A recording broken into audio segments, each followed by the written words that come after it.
Good morning and welcome to What's Up with the Markets, market status update. First one for 2026.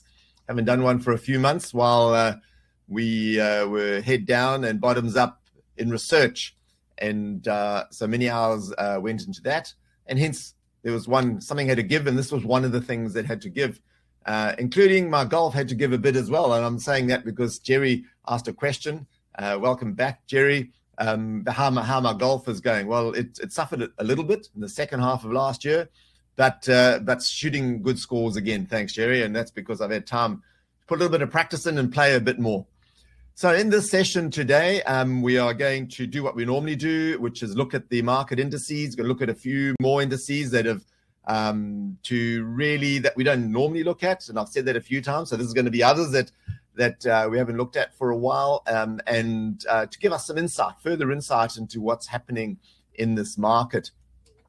Before we do that, I want to tell you that everything that I cover here today is generic technical analysis. Don't use any of this analysis to make decisions in the market. Doesn't get used in SPA3 Investor. I must update that. SPA3 Income, SPA3 Crypto, or SPA3 Trader. But it's generic and general, and is looking at a number of different intermarket relationships to see how things are going. And it's not used in the public portfolios either. I am a 100% mechanical active investor trader, and I don't use any of this in my own personal portfolios. I'm 100% mechanical, as I am in the public portfolios with other portfolios that I run that you don't see that in the public eye. And everything we cover here today is general investment advice. There's no specific or personal investor advice that is being done here today. So with nothing else to talk about on that front, let's get straight into the analysis, starting with the Dow Jones. A few things to note here, and I haven't updated these charts for a while, so it took me a bit longer than what I normally do yesterday to form a view. And it's amazing how when you don't do this big picture analysis for a little while, and in my view, you don't need to do it that often. Monthly is plenty. It's only another extra 21, 22, or even 20 days added to the chart. And the other reasons are you don't want to get sucked into doing technical analysis because you don't really need to, but it does give you a view and form an opinion, mainly to counteract what's happening in the news, because you can't go and hide under a rock or a mushroom and extract yourself from all news that's going on. So if you don't come and look at the charts from time to time, that news is going to sway you, and you're going to start forming opinions and views that kind of, it's other people's views and opinions. It's not the market's view and opinion. So you have to keep coming back, to the source, to the price action. That's the truth at the end of the day. What's happening, what the prices are telling you across the different charts and markets that we're going to look at in a bit of inter-analysis that we're going to do. So when I came and looked at the Dow, the reason I look at the Dow, because it's not one of the main indices that an analyst look at. Certainly it's mentioned on the news and that, and it used to be the index of the day. There are other indices that people look at now to get better insights into what's going on in the market. But the Dow is still important because of the relationship it has with the S&P 500.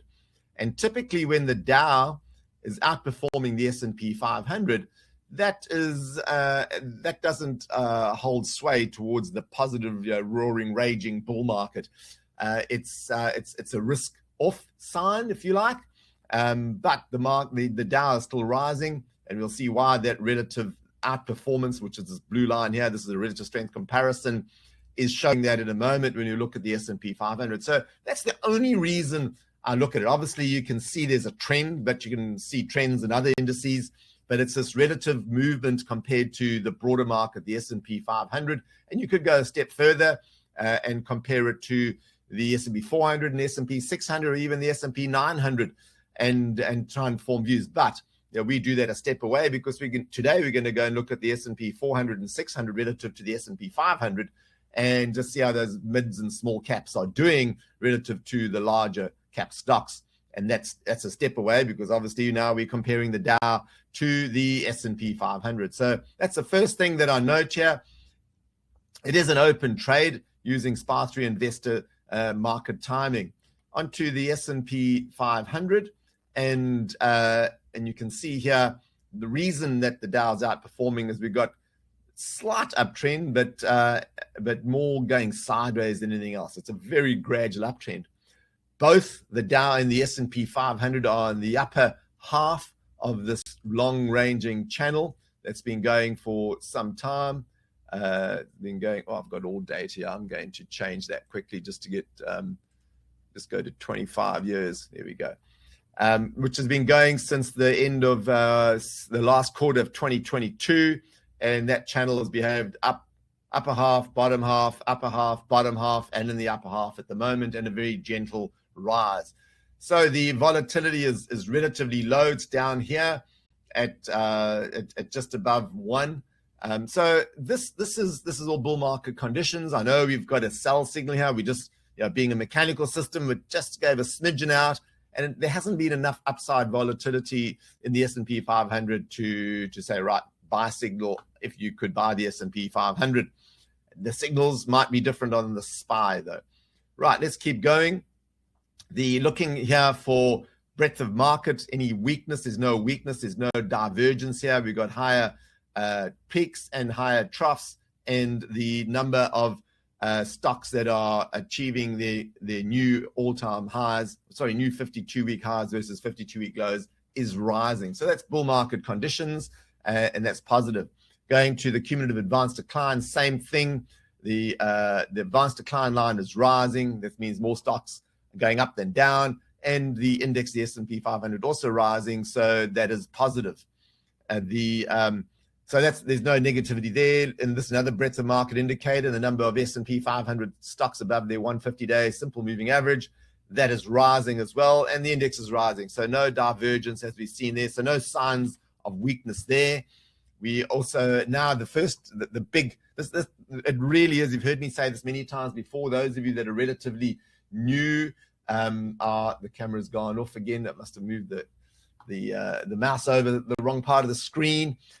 Is that the US dollar index is a really big insight into the direction of equities, and you can see that the US dollar is falling. There's a 55-day moving average is falling. That trend line is falling. So to the naked eye, you can see it's falling. And I've got a relative strength. I've got a Ciroc of a relative strength over here, just to remind those of you, even if you watched it many times, what we're doing here. And so this risk on, if you like, happened all the way back here in May of last year, and we haven't seen an uptick of coming out of 10 on the Ciroc here. So the relative strength, if you like, between the S&P 500 and the US dollar index is showing risk on. And while the US dollar, and you may have read lots of stuff, that's why it's important to come to the charts. You may have read lots of stuff about what the big T is doing about trying to weaken the dollar and all the stuff that's going on, et cetera, et cetera. And a lot of people see that as being negative. But from an equities perspective, if you're an equities investor in the US, it's positive for the S&P 500. So as long as we see a weaker dollar, it's highly unlikely that we are going to see a fall in stocks. And even if we do, for some extraneous event, we're going to see people buying dips because we are in a secular bull market. So this really is a big player in the big variable in where things are going, the US dollar index. And you can see the Australian dollar has strengthened on the back of the weaker US dollar as well. Right, now looking at some other sentiment indicators, we call this. This is the, what have we got here? The Russell Growth versus the Russell Value Index. So their Russell Growth there, Russell Value. Obviously, value is rising more than growth. And that's a sign of weakness. So from a sentiment perspective, if it's roaring, raging bull market conditions, everybody's piling into growth stocks. So there's been a movement, a switch into value stocks here, and hence we got that sell signal back here when it was at in December 2025. But remember, it's not the only variable; it's one of the variables. So there's a vote, if you like, for lower confidence, lower sentiment going forward versus the positive ones that I've mentioned so far. The other one is the relative strength between the discretionary index and the consumer staples index in the United States, and we use the two spider ETFs to do this rather than the base indices themselves. They pretty much track the base indices, spot on. And here you can see that there's some relative strength going into staples more so than into consumer discretionary, and that's typically a reaction to inflation. So there's the sell signal, if you like, on the relative strength between the two, and you can see it with the naked eye as well. And there's the relative strength line showing weakness in discretionary versus the staple. So that's a little bit of a sign of weakness. Another sign of weakness is the put-call ratio on equities and the S&P 500 constituents. And same thing here as well. We're starting to see puts rising more than calls. Hence, we've got this uptick here in the indicator and a little bit of negativity there as well. Ratio starting to skew towards puts. So people, investors wanting to protect on the downside. Another one that is also in the risk off camp, which is a bit of a sign of weakness, is rising yields.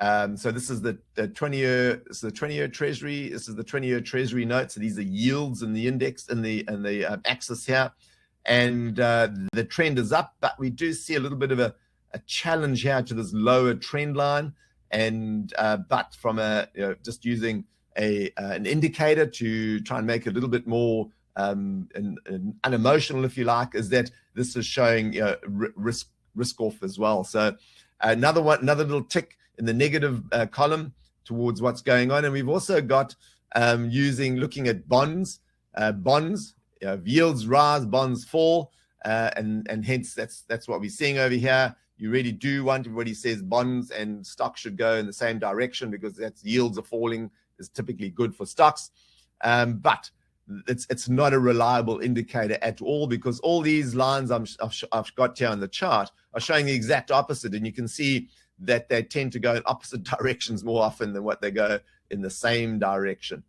So the theory of interest rates and yields being negative for equities doesn't hold that strongly. The VIX index, the fear index, is nothing to write home here about. Relatively low levels, below 20. So that's one for the positive column for risk on.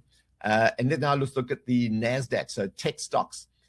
Now, the relative strength between, which is this blue line here, between the NASDAQ, the tech index, the heavily tech index, and the S&P 500 is also a risk off, where effectively the NASDAQ is underperforming the S&P 500. That's that blue line falling over there. The moving average is falling, and the CIROC of the relative strength has also fallen. That happened quite recently, about 2 weeks ago. So that's another one for showing a bit of weakness. And also now going to the NASDAQ 100, which is the large tech stocks, if you like, and that showed a bit of weakness earlier, a couple of weeks earlier than the broader NASDAQ composite index. And both are now exit signals, if you like. So they're both closed trades in those two.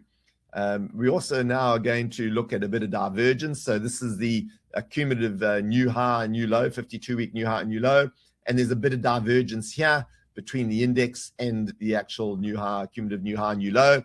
And we are seeing the same with the cumulative advanced decline in the NASDAQ 100 as well. There's some divergence here as well, where the cumulative advanced decline line is falling and the index was rising on that time frame on those peaks over there. And we've seen a bit of weakness in the index over there. So it's the other way around. The top line is the cumulative advanced decline, and the bottom line is the stocks. I reassigned this, rebased it to December 2021, I think, in the last session.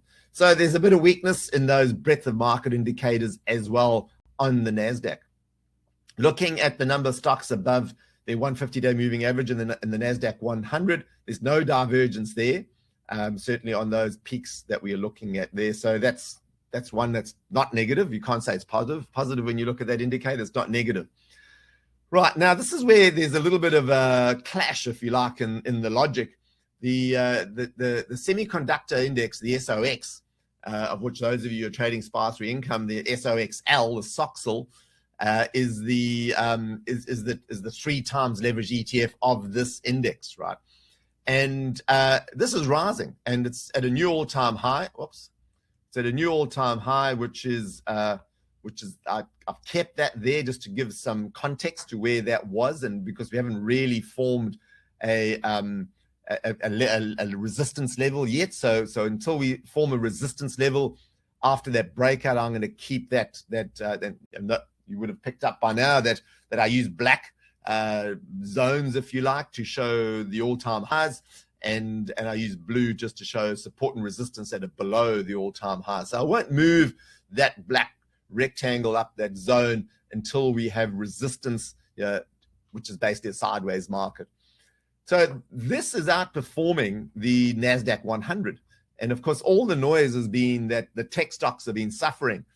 And it's all about the tech stocks. And they're getting that from looking at the NASDAQ 100 and the NASDAQ composite. But there is this movement of the semiconductor index, which is heavy laden with stocks, with the not only the large cap tech stocks, but also smaller tech stocks as well. So there's something happening here where we're getting this massive outperformance of the NASDAQ 100, and we've certainly got risk on. So there's a little bit of confusion happening in the market, which typically needs to be resolved in one way or another. And we're going to have a look at the S&P 500 small and mid cap stocks in a moment as well. And I'll let you in. Spoiler alert is that there's something happening in the small and mid cap tech index and actually S&P 500 indices that are defying what the larger cap stocks, stock indices are telling us. So it's a little bit of a mystery, and of course the market is a mystery. Life is a mystery. If it wasn't a mystery, then we'd know everything, and we don't know everything. But we're looking for the signs here. So that's the first thing to come out of doing this analysis. If you like, one of the bigger themes that comes out of this analysis is there's something happening in the smaller part of the market.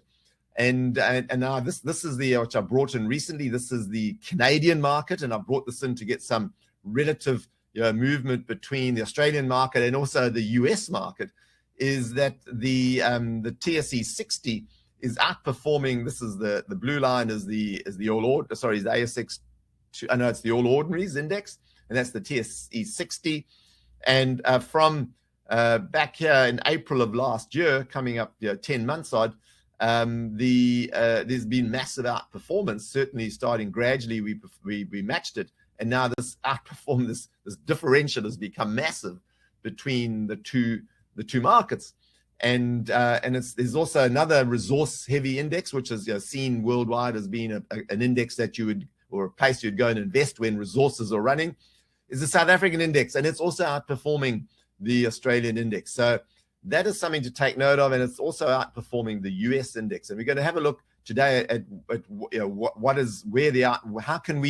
how can that become meaningful, if you like, for us as active investors and traders in our Australian context, without rushing off to go and try and trade stocks in the Canadian market. Come back to that in a moment. This is the All Ords. So you've just seen a relative to the TSE 60. So going sideways, just gave a sell signal there for SPA3 trader. And the bottom here tells all is how much we are underperforming the S&P 500. So the Aussie battler is battling. And the Australian dollar, which is also the Aussie battler, the index, and then the currency, is doing well, but more so for two reasons, in my view. One is obviously the weakness in the US dollar. But also what we're going to get to in a moment when you start looking at the sectors of the Australian market, is what's happening in the resource sector here. Right, moving on to, I'll go down. I've got a couple more over here to go through. So this is the Japanese market. This here was this black line was the 1989 all-time high, and you can see how much resistance there was around that, whatever it was, 40, 30, whatever year all-time high, and it's now broken above it. It's resolved. The buyers and the sellers, the arm tussles ended, and buyers are in control, and this is just getting stronger. It's almost now taken on the same gradient again over the last couple of days. They've had an election there, and obviously the market likes it. But you can see that in the sideways moving market relative to the S&P 500, there was weakness and now suddenly strength. So Japanese markets, and there are analysts that look at the Japanese market versus the compared to the Australian market using the All Ordinaries, and over the long term they have found periods of time where we do get in sync. So so hopefully that might be one thing that pulls us through a little bit. Right, this is the DAX. The DAX is having that sideways movement that the Nikkei had for that period of time, underperformance against the S&P 500, flattening out a bit. That did outperform the S&P 500 over here, so maybe taking a breather and catching up. Another one to surprise is the FTSE. Gee, unbelievable. Look at this. It was that black line there, and that resistance zone is the 2000 high, and it took so long where all the other markets got well above their 2000 high the beginning of the last secular bear market, and the FTSE struggled and struggled and struggled, and now for the first time it's actually got a strong trend above the secular bear market highs and resistance that have been in place for so long. So that's surprising. Well, the markets do that. They surprise. Strength in the FTSE for the first time in decades, and slightly outperforming the S&P 500 over there. Right, another one that we look at as a proxy for emerging markets is the Bovespa, the Brazilian index. So this goes back to secular bear market. There's the secular bear market from 2000 to 2013 breakout. So obviously outperforming the FTSE and outperformed the S&P 500 up until the secular bear market, and has been going sideways to down relative to the S&P 500 for some time, but has now had this spectacular breakout as well above this all-time high, tested support, resistance became support, and now look at the gradient, the change in gradient of the strength of trend, which I've just put in here in these orange trend lines.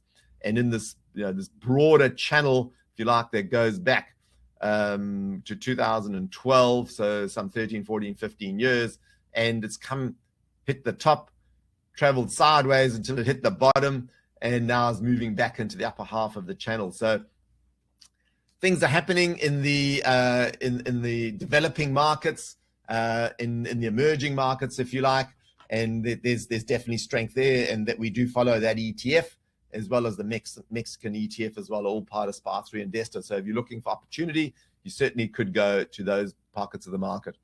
Looking at China, the broader Chinese, the large cap Chinese market still struggling here around in the middle of this trend, and I'm going to leave that chart up, and I'm going to go down to the broader Shanghai All Share Index, and we've had a breakout. So here's this long-term trend, downtrend going back to 2007 as that peak over there, struggled in here, and it's a very wide channel wide, just because of this massive volatility on the downside over here to find where the bottom end of the channel was and is, and we've also, that's the top end of the channel. So what we've got here in the Chinese market, in the broader market, showing more strength than the large cap, is this breakout of this massively long channel, downward trending channel over here, and just sneaking above it.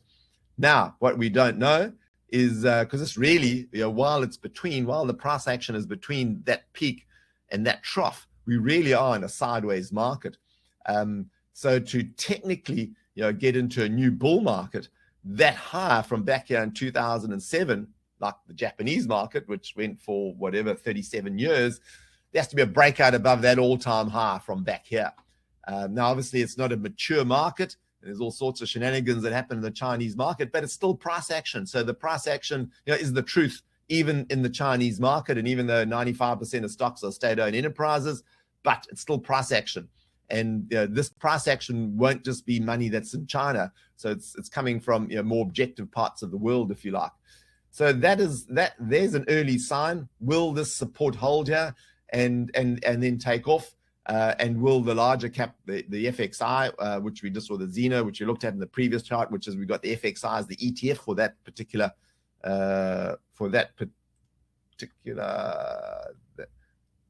particular index over here. So the FXIs, the ETF that we got signals on, will that follow through into the broader market?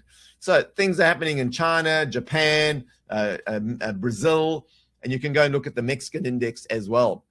And this is the Hang Seng, which we brought into this analysis as well. Pretty similar. It needs to, that all-time high was back here in 2007 as well. Not as, this channel, if you like, does go sideways, not like the Shanghai index, which has got a downward slant in it, and would be looking for, and I'll put a black trend line in there to show that that all-time high.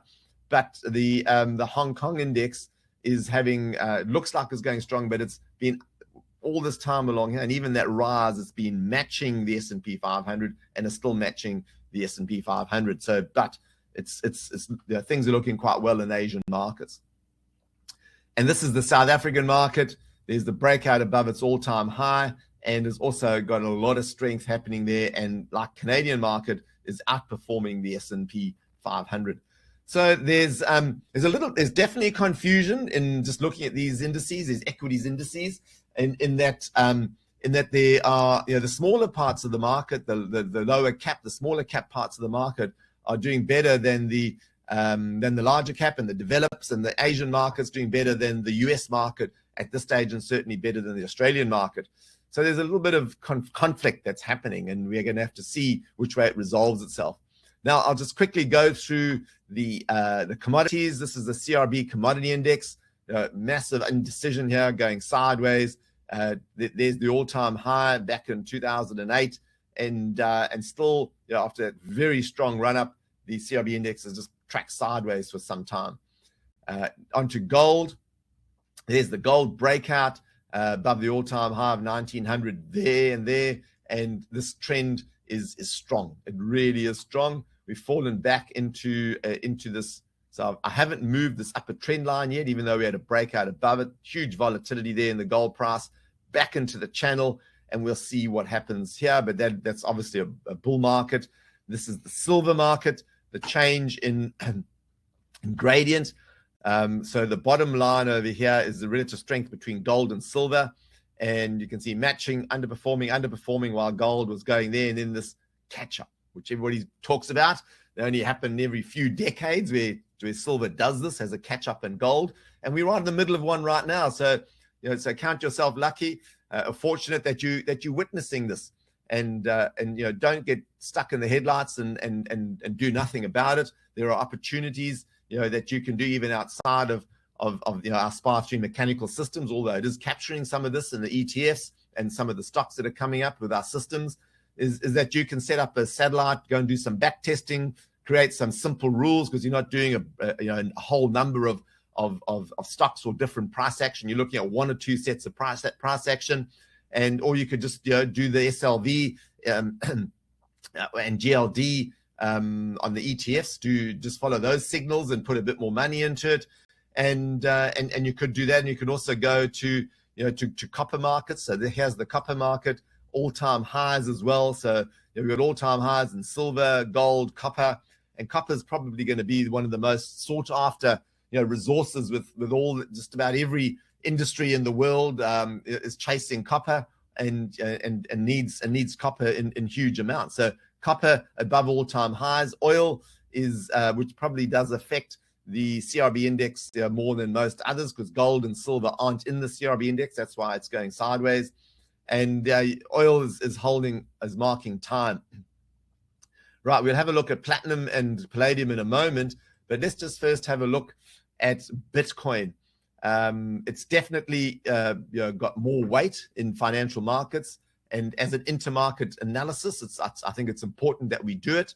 There's been discussion about gold and Bitcoin relationships. I think those have been kind of you have to go and look for what that relationship is and try and work it out with what's happening in financial markets. But you hear me talk often about characteristics of price action and how the characteristics repeat. And that is why we put so much emphasis in our systems at looking at, to me, the one of the biggest indicators and clues as to what the personality or the characteristics of certain price action is is the HRVE, the average true range that's divided by price and exponentially smoothed over a period of time. And we use the HRVE 21, and it's inherent and right tightly knit and right in the heart of our systems. And a classic example is, well, before I get into that example, let's talk about Bitcoin here. So I'm going to go back to, and I just updated this chart. It's been there all the time. I've just gone from triple M to Fib.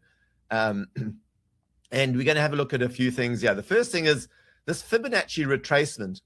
To get an indication of, besides HRVE, we know it's high, and you can go and look at that, in Sparsuit Crypto. But as to how the peaks and troughs form in a particular data set of price. And the Fibonacci retracement is one of the tools you can use to get that insight. And what you look at is when you get very strong euphoric up moves in price, what is the resulting reaction on the downside? And how far does that price go before support is found again? And so the Fibonacci retracement, typically on stocks, you would get, which obviously lower volatility, is you're looking for a 23.6 for a strong. So that's the retracement I'm talking about. So it rises and then it comes back down, and you're looking for 23.6% retracement is pretty strong price action. 38.2 is almost like textbook in a rising market. 50% retracement is a lot of people. You go and read Edwards McGee and from the 1930s and 40s when they wrote those books, is the examples were 50% retracement, and people have put that as kind of a golden rule, and buy on a 50% retracement is a dip type of thing. And and the 61.8 is like, if it gets a 61.8 retracement, now you're holding on by your fingernails, and if it falls below 61.8, all bets are off until you get a basing pattern and you get a Stan Weinstein type stage 1, 2, 3, 4 movement, long basing, and then a rise again. Well, one of the things that stands out absolutely like a sore thumb in Bitcoin is the 78.6% retracement. So here we've got this run up over here, 78.6. The larger run up from there to there, all the way down to 78.6. It even went a little bit further and got to nearly 88.6. And then based for a while, so it didn't have a V bottom like it, which is one of the characteristics that happens quite often in the crypto markets and Bitcoin, which is really the grandfather, if you like, that gives us the theme of what to look for. But a basing pattern here right on the 78.6 and found support there, and then another strong trend. And you can go and do even these micro euphoric little trends over here and 78.6 comes up again.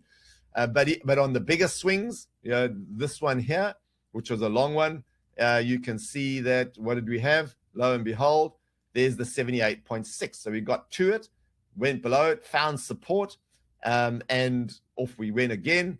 And then lo and behold, of that run up, we had another 78.6. In fact, it touched for a bar or two on 88.6, not on 6, and there's 61.8 is probably just above it. But we're looking for where the bottoms are. Another big run up over here. Had a dip, had another go, found resistance, just try to extend that range. It didn't, came back into the range and had a big retracement. Where to? 78.6.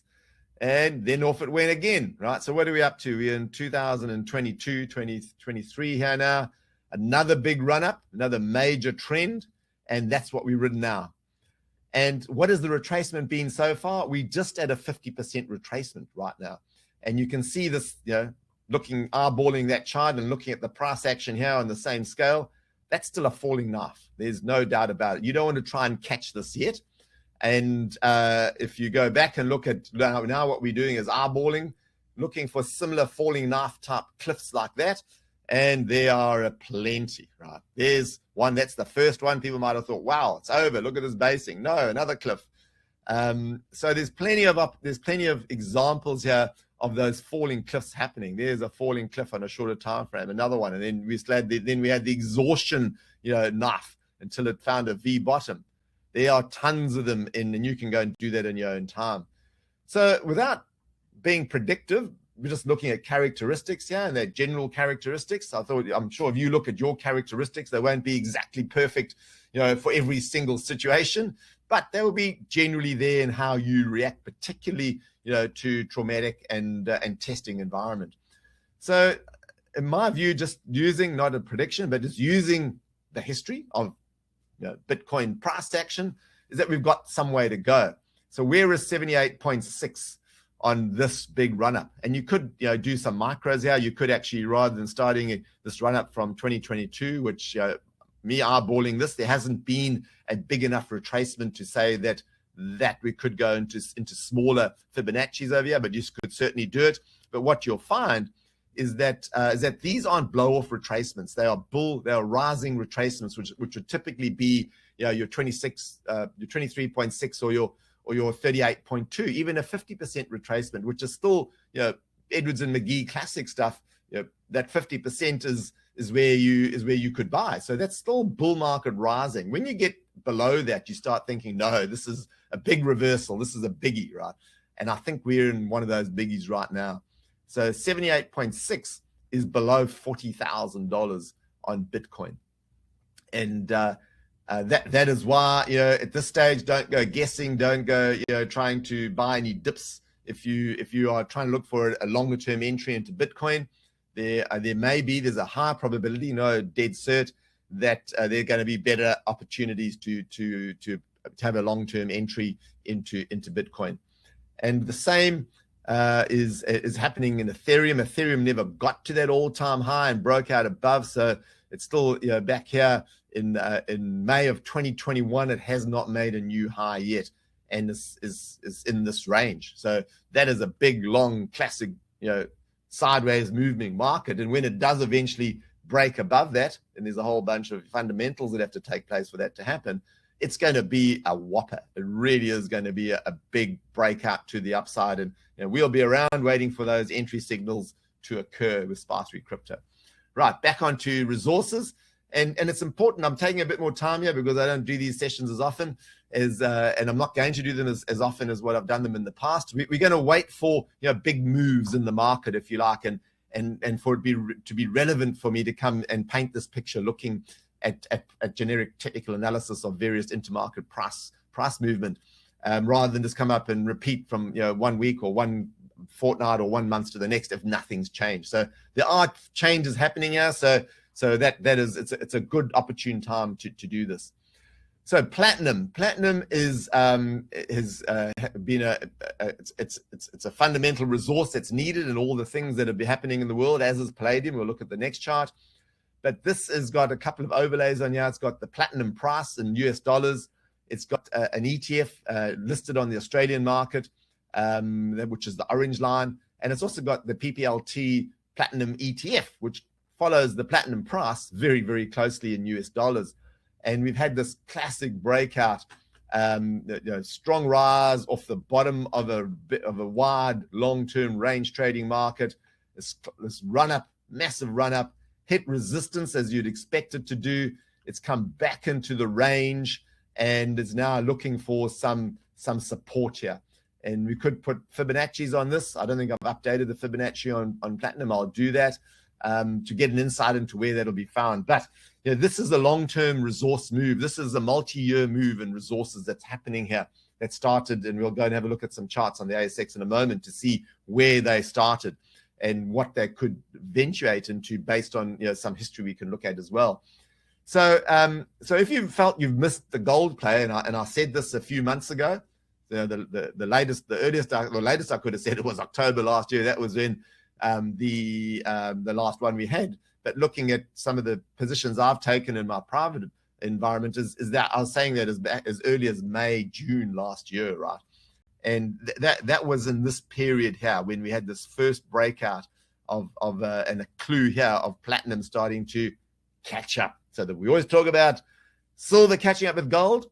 Well, platinum and palladium can do the same thing, and they lag. And platinum's lagged silver by a little bit more, and certainly hasn't been as euphoric as silver in the last month or so. But that can happen. How do we know? Just go back and look at platinum back here, right? That is a massive move. So that can happen. So if you felt you've missed out on the gold silver move, and we've got nice retracements in both gold and silver and platinum as well, and the same in palladium. Palladium hasn't made, look at these strong trending periods that happen here, up and down. Fantastic markets to be a part of.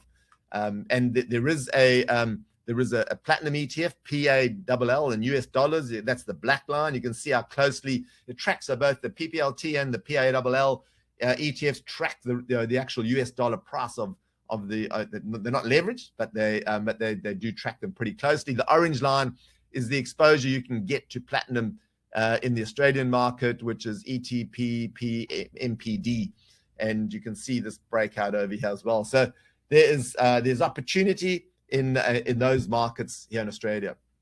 Right, uranium coming up to all-time highs from that 2007. How many times have I said that today? And we're going to say it a bit more in a moment. And it's resources, and it's going to be challenging these all-time highs that were made 18 years ago, right? So we're living in a period in a time here. If you go back and look at when the Australian market has been the strongest ever in most of just about all of our investing lifetimes, it was 2000 in the bottom of the market, March 2002 through to 2007, that 4-year period, and then another one leading up to 2011 for about an 18-month period over there. And where did all that come from? Resources. So this resource boom, and they last years. They don't just last a few months or a few weeks. And I'm sure some of you are aware of that. And that's translating into SPA3 Trader, and all those little market-wide stocks that are liquid enough have been popping up into that portfolio, and we've been getting big returns in that environment. So what is happening with uranium? It's had a run-up, had a classic retracement, and now having a run-up. And it should, this is a weekly chart, it should be challenging that all-time high at some stage. We are not seeing that in iron ore. Iron ore's found its little place of comfort over here around about the $95 to $100 area. If it falls below that, it's in a lot of trouble. But let's see if it challenges. And the same with thermal coal, it's found its kind of sweet spot here at the moment, which is a lot higher than its sweet spot was back over here. And had the strong run up, big retracement, and it's certainly fallen below the 78.6 back into this range. And we could look at that. One more resources chart. In fact, we're going to do a couple more. Tin has broken out to a new all-time high as well, and that's following. So all of these resources are going, and zinc nickel hasn't followed yet, and you can see it has potential to, and nor has zinc followed. Now zinc, this is the Australian 2002 to 2003. 2007 resources massive run that we had here in Australia. Zinc was big time in that. You can see how volatile it is and how trendy it is as well. And so was nickel big time. We don't have any nickel mines yet, but we do have stocks. Look at tin as well back then. So this is just an insight into the pockets of opportunity that can open up. Right, now I'm just going to quickly flick through sectors in the Australian market, and then I'm going to go and look at small and mid-cap indices in the US to continue this insight that we're getting. Okay, and I'm going to use, we're on the wrong end of the watch list here. Let's go to the top, and I'm going to zoom in towards the end, and I'm going to, so now we're looking at the JIC sectors and the actual sector, the sector price themselves, not ETFs, anything like that. So I want you just with your trained eye to go through. This is the consumer discretionary, and this bottom chart over here is the middle chart's relative to the all ordinary. So this is relative strength. Falling blue line means discretionary sector. In this case, is underperforming the all ords. So falling line means underperforming the broader market. Rising blue line means outperforming the broader market. So here we go. Discretionary, underperforming. This is consumer staples. Even though it's outperforming discretionary, you can tell by this line over here, it's matching to underperforming, and it's also given a sell signal going sideways, so not a sector you want to be in. This is energy. Is that going anywhere? Sideways to down, and if anything, underperforming the market. This is, what is this? This is financials. How's that looking? Underperforming the market, going nowhere. And this is the real estate, the REITs, underperforming sell signal, underperforming the broader market. This is the industrials, underperforming the market and going sideways and nowhere. What is this one? This is health. You can see underperforming the market for a long time. When's it been underperforming the market? Since, what is that? April of 2020. This whole decade has been underperforming the market. And I'm sure you've caught up with the news of what's happened at CSL. That's an outcome of this. And let's have information technology, underperforming the market. What is this? Materials. It's all happening in resources and materials. And back before we had the JIC sectors pre-2000, we had the resources index. And this is it. So it's all happening here. Breakout to new all-time high.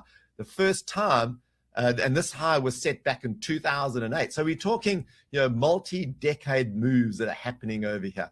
There was that run up to 2000. So there's the 2002, March 2002 run up, massive run ups, right? Run up into from highly weak situations, massive run up, resistance, long-term resistance, support, bang, breakout. This is not just going to happen for a few weeks or a few months.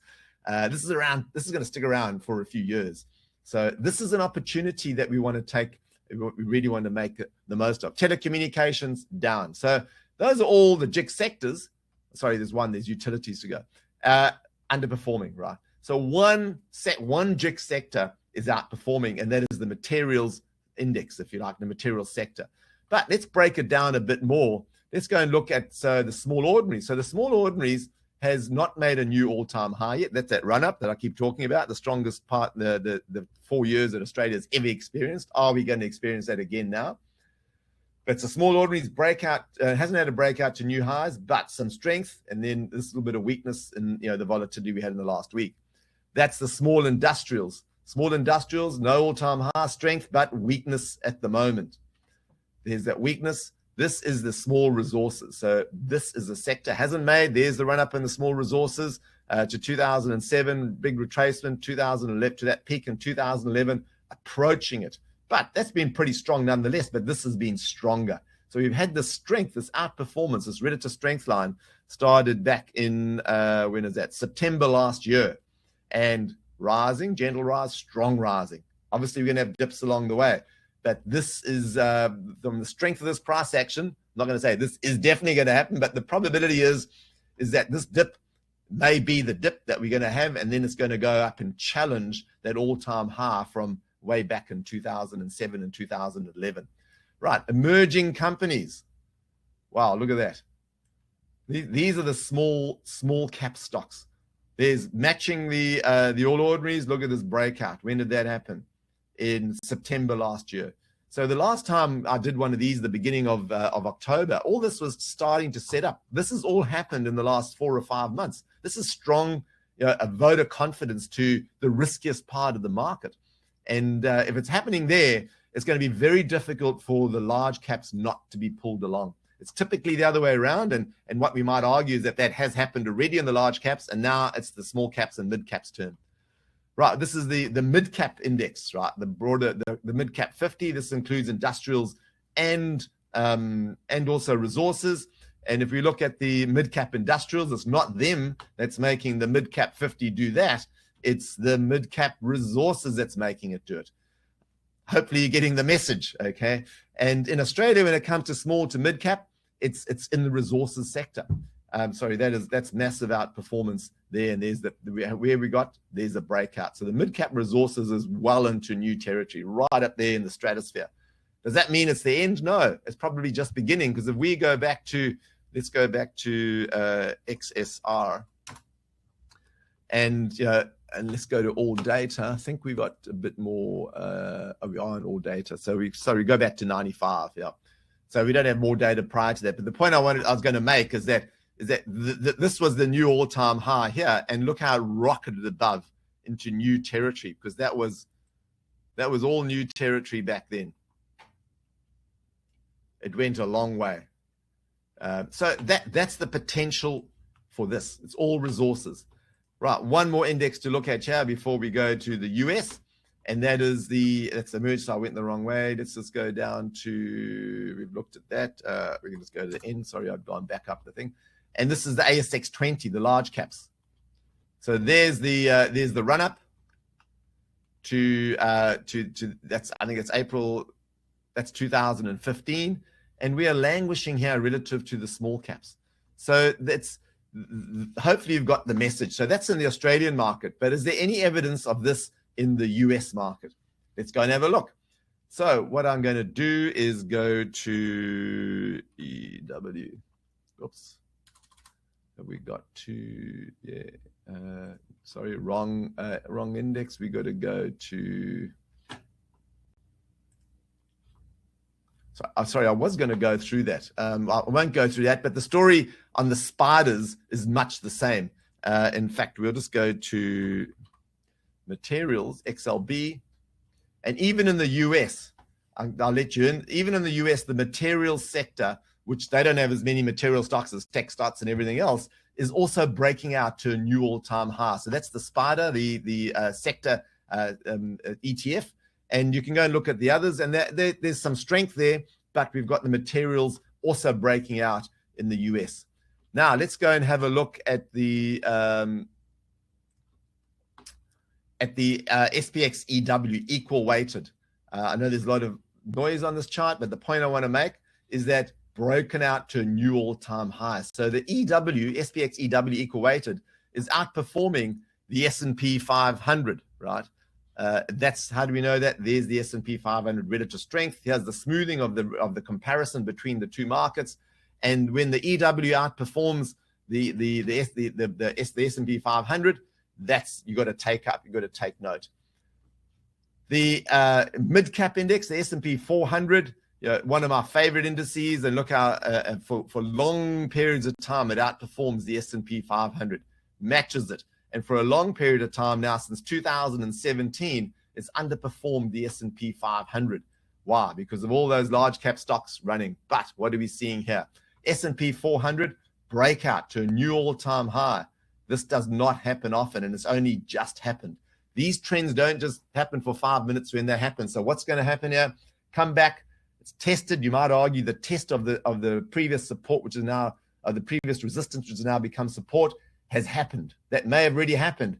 So keep an eye on the mid-cap index. I've been saying this for a while. Keep an eye on it. But this is happening right now. This is, our timing is spot on. Same with the small cap index. Look at the outperformance of the small caps versus the S&P 500, all the way to, you might argue, here. And we've had this long-term underperformance from middle of 2018, underperformance. And now we're having this breakout to a new all-time high of the S&P 600 as well. The ETF we follow on that is SML. Look, the entry signal happened well within the range, not at the breakout, which is, I've spoken a lot about that plenty. So we are seeing things happening now that could really be telling. There's one other I wanted to look at, and that is the RUMIC. This is the microcap index, right? This is the smaller than the S&P 600 stocks. What's happening here? Breakout, new all-time high as well, right? Hasn't happened for a while, long-term movement. So the message is that there's a little bit of a little bit of conflict, if you like, but it's I see that in a positive index. And the broader indices, when we went through the sentiment, we went through the sentiment indicators, and we went through the breadth of market indicators on the large cap stocks. We saw those weaknesses. We saw the put call ratio. We saw the breadth of market stuff. We saw the sentiment, and there were some signs, if you like, that were in the risk off column. Is that when you're seeing small caps and mid caps doing what they're doing, in my technical view, and again, it's just my opinion and view. It's not. I'm not predicting it's going to happen. Is that we will see a change in the negative, the risk off column that we had ticked, if you like, for those sentiment indicators for the large cap stocks. So wait in there. I think it's exciting time. I know there are a lot of doomsayers out there, and of course that can happen. It can happen in a flash, right? Where all of this can change. The S&P 400 can fall, the S&P 600 can fall, the mid cap and the small cap resources in Australia can all fall, and it can all end. But we can't predict the future. We can only go on what we got now. So it's what I'm saying is that you want to have strategies that can take advantage of these opportunities that are coming, that are laying before us right now.